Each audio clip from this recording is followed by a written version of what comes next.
ቤት ለቤት የሚገባው ሌባ መንግስት ወጤን ከነማማሰያዋ ጥንቃቄ በተሞላበት መንገድ እየሰራን ለወራት ብንዘልቅም ነገሩ አልቀለለም። አንዳንድ በዛቻና በማስፈራሪያ መልክ ስራችንን እንድናቆም ግፊት ይፈጠራል። ሰው ይልኩና ስራችንን እንድናቆም ያስጨንቁናል። የአብይ አማሮችና ገባር ሚዲያዎች ጁንታዎቹ እያሉ ዘምተውብናል። ኢሳት የተባለው ቴሌቪዥን ላይ ያሉትን የአብይ አሽከሮችን ያህል የዘመተብን ግን አልነበረም። አዲስ አበባ ተቀምጠው እንዲህ ሲሰሩ መንግስት ለምን ዝም እንደሚላቸው አይታወቅም እያሉ ተከታታይ ምሽቶችን ፕሮግራም ሰሩብን። ለአብይ የጦርነት ፍኖተ ካርታ ሲያወጡና የፕሮፓጋንዳ ቃላት ሲያቀብሉ የነበሩት እነዚህ ሰዎች በእኛ ላይ የማያቋርጥ ዘመቻ ሲከፍቱብን አደጋው ይበልጥ እየቀረበ እንደሆነ ግልጽ ነበር። አብይ እነዚህን አሽከሮቹን አብዝቶ እንደሚያምን አውቃለሁ። ጥቅምት 24 2013 ዓ.ም ሌሊት ጦርነቱ ሲጀመር ሰራዊቱ ወደ ትግራይ እንዲዘምት አዝዣለሁ፣ ጦርነቱን በድል እንደምናጠናቅቀው እንዳትጠራጠሩ ብሎ ከተናገረ በኋላ እነዚህ የሚዲያ አዛውንቶች በቴሌቪዥን መጡና እንዲህ አሉ። ይህንን ጉዳይ ጦርነት ብሎ መግለጽ ተገቢ አይደለም። ይህ የዲፕሎማሲ ውግዘትን ከማስከተሉም በላይ ሀገሪቱ ጦርነት ውስጥ እንዳለች አድርጎ ማቅረቡ ስለሚጎዳ የሕግ ማስከበር ዘመቻ ይባላሉ። አብይና በቀቀኖቹ ከዚያች ማለዳ ጀምሮ የሕግ ማስከበር ዘመቻ እያሉ መጮህ ጀመሩ። ጦርነቱ 95 ሚሊዮን ለ5 ሚሊዮን ነው የሚለውን ቅስቀሳ በማስተጋባት ከጥቂት ዓመታት በፊት እልቂቱን ያወጁት እነዚህ ሰዎች የሚናፍቁት ውጊያ ሲከፈት በደስታ ሲፈነጥዙ ነበር። መቀለ ተያዘ ሲባልም የደስታ ድግሳቸውን በቀጥታ ስርጭት አስተላልፈዋል።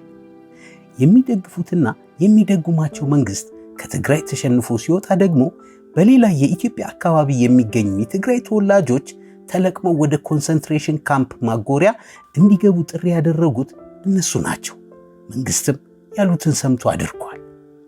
አብይ ከነዚህ የግብፅና የሻዕቢያ ቅልብተኞች ጋር ያለው ተነባቢነት በፓርላማ እስከ መሞጋገስ የደረሰ እንደነበርም ይታወቃል። ኢሳት በግብፅ ገንዘብ እንደተመሰረተና በሻዕቢያ የፋይናንስ ክፍል ሰራተኞች እንደሚተዳደር በተለያየ ጊዜያት ብርሃኑ ነጋና አንዳርጋቸው ጽጌ ያለ ሐፍረት ነግረውናል። $500,000 ከግብፅ ተቀብለናል፣ 300,000 ለኢሳት ነው ብሎ በአደባባይ የተናገረው ብርሃኑ ነጋ ነው። አንዳርጋቸውም ደግሞ ኢሳትን እዚህ ያደረሰው ሻዕቢያ ነው፣ እሱንም አመስግኑልኝ ሲል በይፋና በኩራት ተናግሯል። በዚህ መልኩ በሻዕቢያና በግብፅ አበል የሚከፈላቸው ሰዎች ናቸው እንግዲህ እኛን አዲስ አበባ ውስጥ ተቀምጠው ሲሰሩ ለምን ዝም ይባላሉ እያሉ የሚወነጅሉን። መቼም አስመራና ካይሮ ተቀምጠን አንሰራ፣ ከሀገራችን ወዴት እንድንሄድላቸው እንደፈለጉ እንጃ። በየትኛውም መመዘኛ ከነሱ የላቀን ኢትዮጵያዊ መሆናችንን ማን በነገራቸው? እንዲህ ያለውን ዘመቻ ከቁም ነገር መቁጠር ፍላጎቱ የለንም። ለአብይ እሰራቸው እንጂ ዝም አልክሳ የሚል አጀንዳ እያቀብሉ መሆኑንም ብንረዳም በምንሰራው ስራ የሚመጣብንን የትኛውንም አይነት ዋጋ ለመክፈል ለተዘጋጀን ለእኛ እርባና አልነበረውም። ይህንንም በዝምታ አልፈነው ነበር። የባሰው ነገር ከዚህ በኋላ የመጣው ነው። አንድ ማለዳ የወትሮ ስፖርታዊ እንቅስቃሴ ለማድረግ ወጥቼ የማገኘው አንድ ሰው ስለነበር በዚያው ወደ መሃል ከተማ ወጣሁ። ረፋዱ ላይ በተመላላሽነት የቀጠርኳት የቤት ሰራተኛ የደወለችልኝ። አነሳሁት። ቤት መተህ ነበር እንዴ ብላ ጠየቀችኝ። ኧረ በፍጹም። ምን ነው? ላፕቶፖቼ የሉም። ክው አልኩ። አልገባኝም። እንዴት? ምን ለማለት እየፈለግሽ ነው? እየተንተባተብኩ እንደነበር ያስታወሰኝ አብሮኛለሁ ወዳጄ ነው። እኔ እንጃ፣ መጀመሪያ ቤት ስገባ ነበረ፣ ከዚያ ሱቅ ደርሼ ስመለስ አጣሁት አለችኝ። እንደ እውነቱ ከሆነ ሱቅ የሚያስኬድ ነገር ምን ነበራት? በተለያየ ቦታ የተቀመጡት ሁለቱም ላፕቶፖቼ እንዴት በአንድ ጊዜ እንደተወሰዱ አወቀች? ወዘተ የሚሉ ጥያቄዎችን ለማሰላሰል የሚያስችል መረጋጋት አልነበረኝም። እየበረርኩ ወደ ቤት መጣሁ። ስደርስ ቤተሰቦቼና ጓደኞቼ ቀድሞኛል። እሷ እንደ ማለቃቀስ እያለች ነው። ሱቅ ደርሼ ስመለስ አጣሁት ከማለት ውጪ የምትለው ነገር አልነበራትም። የተሸመደደ የሚመስለውን ንግግር ደጋግማ ትናገራለች። ጠበቅ አድርገን ስንጠይቃት ወላሂ እኔ አላውቅም ትላለች። ሁኔታችንን የተመለከቱ ጎረቤቶቼ ግን ጠጋ ብለው ሹክ አሉኝ። አንድ ቦርሳ የያዘና ባዶ እጁን የነበረ ልጅ ሆነው ካንተ ቤት ሲወጡ እሷም አብራቸው ነበረች። ይህ በቂ ነው። ከእሷ ጋር መከራከር ጉንጭ ማልፋት ነው። ወዲያው ወደ ፖሊስ ደወልኩ።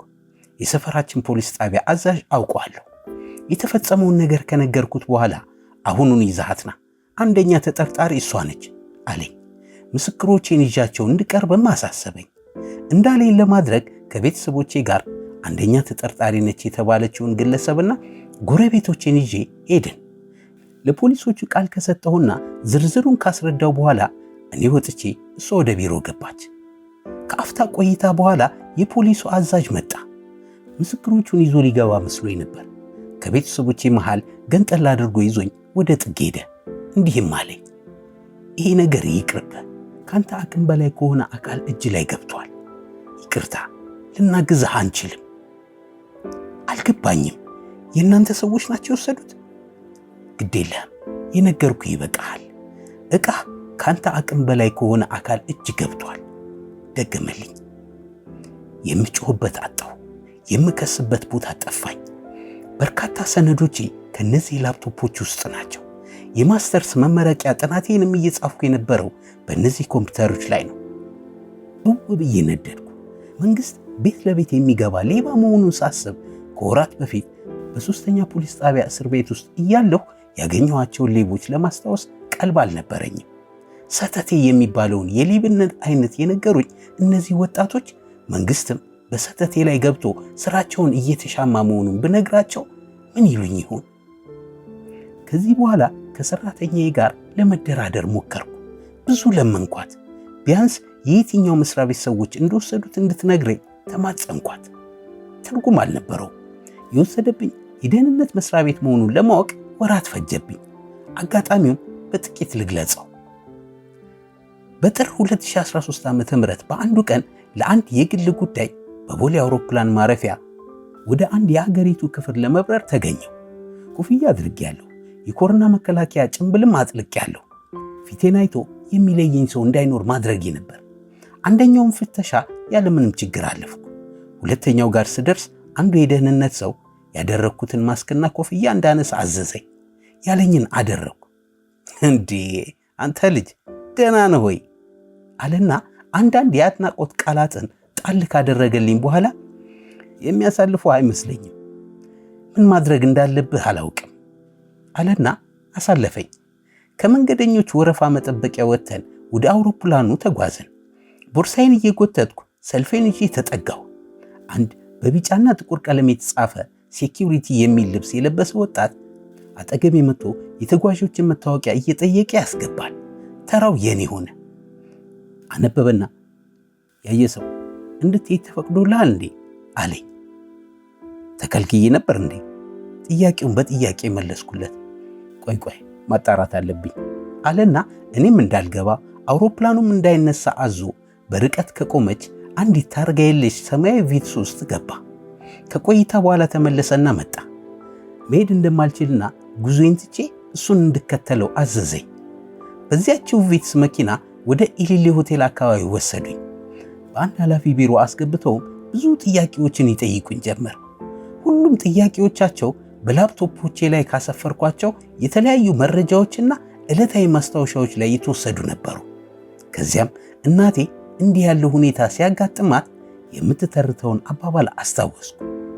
ወጤን ከነማማሰያዋ አገኘኋት። በዚያ ቢሮ የነበረኝን ቆይታ በተመለከተ ግን ለራሴም ቢሆን መልሼ እንዳልናገር አስጠንቅቀውኝ ነበር። ይህንን ታሪክ ለመጀመሪያ ጊዜ ይፋ ያደረግኩትም በዚህ መጽሐፍ ላይ ነው። የቅርብ ጓደኞቼም ሆኑ የቤተሰቦቼ አባላት አያውቁም ነበር።